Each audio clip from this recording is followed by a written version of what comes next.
യുവകൃഷ്ണ, രക്ഷരാജ് എന്നിവർ നായികാനായകന്മാരായി എത്തിയ സീരിയലാണ് ഏഷ്യാനെറ്റിൽ ടെലികാസ്റ്റ് ചെയ്യുന്ന ജാനകിയുടെയും ആബിയുടെയും വീട്. ഈ സീരിയലിലെ മിക്ക താരങ്ങളും ഇന്ന് പ്രേക്ഷകർക്ക് സുപരിചിതമാണ്. ഇതിലെ അജയ് എന്ന കഥാപാത്രത്തെ അവതരിപ്പിക്കുന്ന താരത്തെ പരിചയപ്പെടാം. മിഥുൻ എന്നാണ് താരത്തിന്റെ പേര്. ചെറുപ്രായത്തിൽ തന്നെ ഒരുപാട് ഹിറ്റ് സീരിയലുകളുടെ ഭാഗമാകുവാൻ മിഥുന് സാധിച്ചിട്ടുണ്ട്. 2016 സീരിയലിലേക്കുള്ള താരത്തിന്റെ കടന്നുവരവ്. ഭാര്യ എന്ന സീരിയലിലെ പ്രകാശൻ എന്ന നെഗറ്റീവ് കഥാപാത്രത്തെയാണ് താരം ആദ്യമായി അവതരിപ്പിച്ചത്. പൂക്കാലം വരവായി, കൂടെവിടെ, വർണ്ണപ്പകിട്ട്, അനിയത്തിപ്രാവ് തുടങ്ങിയ സീരിയലുകളിൽ താരം അഭിനയിച്ചിട്ടുണ്ട്. അവസരങ്ങൾ കുറച്ച് കൂടുതൽ ലഭിച്ചതുകൊണ്ട് പലപ്പോഴും മറ്റു ചില സീരിയലുകളിൽ അഭിനയിക്കാനുള്ള അവസരങ്ങൾ തനിക്ക് നഷ്ടമായിട്ടുണ്ടെന്ന് താരം പറയുന്നു.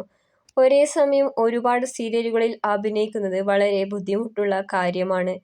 ഒരുപാട് ആരോഗ്യ പ്രശ്നങ്ങളും ഉണ്ടാക്കാറുണ്ടെന്ന് മിഥുൻ പറയുന്നു. സീരിയലുകൾ ഇല്ലാത്ത സമയത്ത് താൻ മറ്റു ജോലികൾ ചെയ്യാറുണ്ടെന്നും താരം പറയുന്നുണ്ട്. സീ കേരളത്തിലെ സുധാമണി എന്ന സീരിയലിൽ മിഥുനും അനുജനും ഒരുമിച്ചായിരുന്നു അഭിനയിച്ചത്. നായകൻ, വില്ലൻ തുടങ്ങി പല കഥാപാത്രങ്ങളും താരത്തിന് വഴങ്ങും. നെഗറ്റീവ് കഥാപാത്രങ്ങൾ കൂടുതൽ ചെയ്യാനാണ് തനിക്ക് താല്പര്യമെന്ന് മിഥുൻ പറയുന്നു. അച്ഛൻ, അമ്മ, സഹോദരൻ, സഹോദരി എന്നിവർ അടങ്ങുന്നതാണ് താരത്തിന്റെ കുടുംബം. സഹോദരനും ഒരു സീരിയൽ അഭിനേതാവാണ്.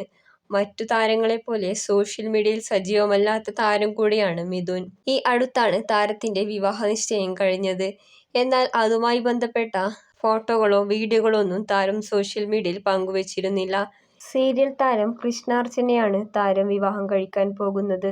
എന്നാൽ തന്റെ പ്രണയത്തെക്കുറിച്ച് താരം പറയുന്നുണ്ട്. 7 വർഷത്തെ സൗഹൃദം പ്രണയത്തിലാവുകയും ഒടുവിൽ ഒരുമിച്ച് ജീവിക്കാം എന്ന തീരുമാനത്തിൽ എത്തുകയും ചെയ്തുവെന്നാണ് താരം പറയുന്നത്. നിലവിൽ ജാനകിയുടെയും ആബിയുടെയും വീട് സീരിയലിൽ അജയ് എന്ന അഭിഭാഷകൻ എന്ന കഥാപാത്രത്തെയാണ് താരം അവതരിപ്പിക്കുന്നത്.